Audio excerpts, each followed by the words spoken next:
কবিতা পহেলা বৈশাখ। বৈশাখ এসেছে বছরে ঘুরে, প্রকৃতি সেজেছে নতুন সাজে। ব্যস্ত সবাই তোমার স্মরণে, ঢাক ঢোলার বাঁশির টানে। সাজিয়েছে মেলা গানে গানে, বাদরে নাচার সাপের খেলা। আরও চড়বে নাগরে দোলা, মজার ছলে কাটাবো বেলা। হে নববর্ষ তুমি পহেলা, কৃষ্ণচূড়ার রঙিন ফুলে ফুলে গাইছে কোকিল সুরে সুরে। বসন্ত মোদের যায়নি ভুলে, রক্ত জবা আর শিমুল ফুলে।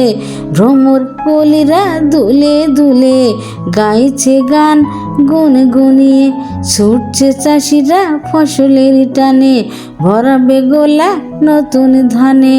নবান্ন উৎসব পালন করে, বাংলার ঐতিহ্য রাখবে ধরে।